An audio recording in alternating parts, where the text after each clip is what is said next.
Bismillahirrahmanirrahim. Assalamualaikum warahmatullahi wabarakatuh. Nama saya Muriah dengan nomor NIM 28921502552 Prodi Manajemen Reguler Plus. Di sini saya akan melakukan performance test guna untuk tugas ujian akhir semester 4 dengan mata kuliah Manajemen Operasional dengan dosen pengampu Bapak Hendra Permadi. Menciptakan sumber daya manusia dengan keunggulan bersaing. Di sini ada Arabian Airlines dengan menggunakan komputer monitor yang dipandu oleh pramugari secara sopan dan baik untuk melayani penumpang selama perjalanan udara, di mana setiap penumpang dapat memonitor setiap wilayah atau kota yang dilalui.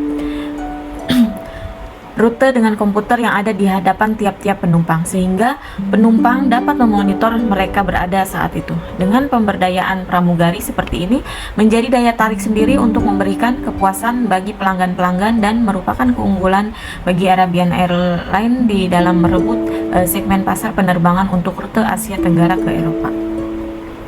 Singapore Airlines dengan layanan pramugari yang sangat familiar kepada penumpangnya dengan cara dalam waktu singkat mempelajari latar belakang para penumpang, sehingga setiap penumpang eksekutif kelas yang jumlahnya lebih kurang 5-10% dari semua penumpang dapat dihafal dengan baik nama-nama kecil para penumpang eksekutif tersebut. Dan sesuatu yang menurut pramugari belum serasi langsung dibenahi dengan cara antusias sehingga mereka merasa puas selama dalam penerbangan. Salah satu cara ini menjadi Singapore Airlines sangat populer bagi pelanggan-pelanggannya. Peran tenaga kerja. Peran tenaga kerja sangat menentukan di dalam proses operasi suatu perusahaan, sehingga diperlukan perencanaan sumber daya manusia yang baik dan akurat. Perencanaan sumber daya manusia dibuat untuk dapat mengatasi masalah-masalah yang menyangkut antara lain menjaga stabilitas karyawan. Stabilitas kerja karyawan sangat perlu karena akan menentukan kelangsungan operasional perusahaan. Apabila tingkat berhenti dan masuknya karyawan tinggi, kemungkinan kontinuitas proses konversi dapat terganggu. Disertai makin tinggi biaya untuk rekrutmen dan pelatihan bagi karyawan-karyawan baru. Mengantisipasi stabilitas karyawan sangat perlu diketahui kebutuhan tenaga kerja dan memperhitungkannya. Yang pertama, pembayaran tenaga kerja, asuransi tenaga kerja, besarnya premi atau upah yang merupakan ukuran bagi tenaga kerja terdapat meningkatkan kinerja yang merupakan variabel cost. Kemudian penjadwalan kerja. Di Indonesia dan jam kerja 5 hari kerja terdiri dari 8 jam per hari sama dengan artinya standar waktu kerja 8 jam per hari termasuk 1 jam untuk beristirahat merupakan waktu jam kerja minimal yang berlaku secara umum di Indonesia atau USA. Secara manajemen sumber daya manusia menjadwalkan kerja terdapat beberapa pendekatan berikut ini. Waktu bebas merupakan sistem kerja dengan penentuan batas waktu bagi karyawan untuk menyelesaikan tugasnya. Sebagai contoh, karyawan bagian produksi diberi atas waktu 1 minggu untuk menyelesaikan target produksi. Misalnya 1000 unit barang, tidak dipersoalkan apakah karyawan harus bekerja secara lembur atau hanya kerjakan dalam waktu 5 hari saja. Teknis penjadwalannya diserahkan ke bagian produksi. Yang ketiga, faktor psikolog dalam desain tugas. Karakteristik tugas mempunyai komponen psikologis. Yang pertama, kemampuan yang bervariasi sehingga pekerja harus disesuaikan dengan karakter, kemampuan, dan bakat karyawan. Dan yang kedua, pengenalan tugas. Yang ketiga, signifikasi tugas. Yang keempat, memberi kebebasan dalam kreasi tugas. Dan yang kelima, umpan balik. Atau yang keenam, evaluasi performa secara periodik untuk mengetahui kemajuan dan kinerja karyawan, baik untuk kepentingan karyawan maupun untuk kepentingan organisasi. Dan yang keempat, kepercayaan diri di dalam kelompok kerja. Kepercayaan diri di dalam kelompok kerja merupakan proses pemberdayaan karyawan untuk dapat bekerja sama di dalam kelompok. Di dalam kesatuan target hubungan antara spesialisasi, perluasan tugas, pengayaan tugas, dan pemberdayaan karyawan, serta percaya diri karyawan di dalam kelompok. Motivasi dan sistem insentif. Di samping komponen psikologis yang perlu diperhatikan di dalam pengembangan karyawan adalah faktor psikologis lainnya, seperti kepuasan kerja karyawan dan motivasi kerja perlu dipelajari agar dapat memaksimalkan produktivitas karyawan. Faktor-faktor tersebut antara lain bonus, pembagian laba dan keuntungan perusahaan, serta dasar dari penetapan sistem insentif. Bonus atau reward merupakan sistem imbalan uang dan biasanya diberikan secara tunai atau deposito yang diberikan kepada karyawan di dalam organisasi. Pembagian laba atau profit sharing merupakan sistem yang mengatur bagian dari laba perusahaan yang dibagikan kepada karyawan, biasanya dikaitkan dengan pencapaian target yang ditetapkan organisasi. Pembagian keuntungan dapat sebagai pemberian keuntungan sesudah dilakukan laporan tahunan perusahaan di mana karyawan diberi bagian dari keuntungan di samping bagi para pemilik saham atau owner. Metode analisis dan studi kerja. Di dalam menjalankan tugas karyawan, apakah pelaksanaan tugas dapat menciptakan produktivitas kerja atau tidak?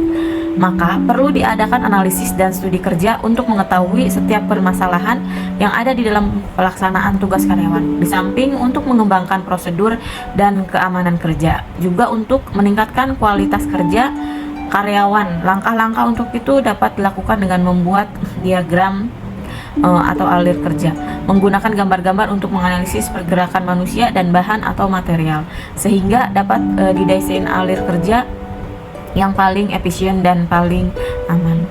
Kartu prosedur kerja merupakan grafik yang menguraikan kegiatan sinkronisasinya pada setiap langkah prosedur kerja, sehingga akan dapat dianalisis setiap langkah-langkah tersebut apakah sudah dapat menghasilkan efisiensi dan kualitas kerja.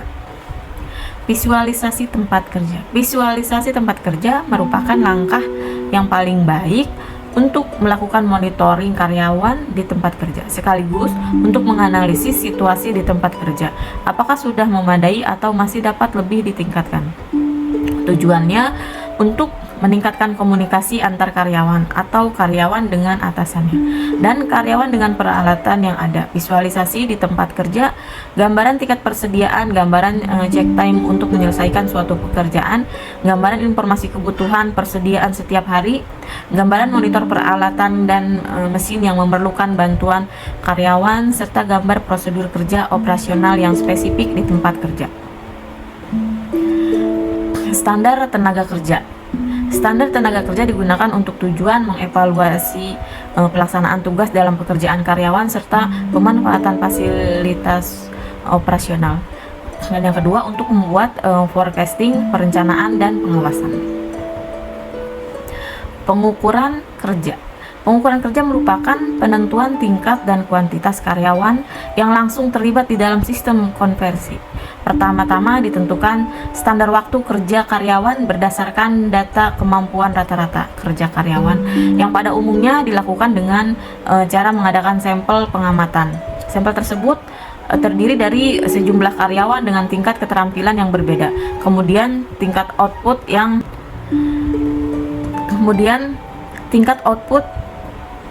yang diperoleh masing-masing diukur.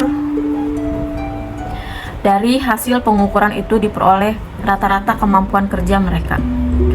Menetapkan standar waktu karyawan dapat dilakukan melalui teknik pengukuran kerja dengan beberapa macam pendekatan. Yang pertama, pendekatan dengan mengabaikan formalitas pada usaha jasa pada umumnya bersifat pada karya. Standar karyawan diukur dengan teknik ini.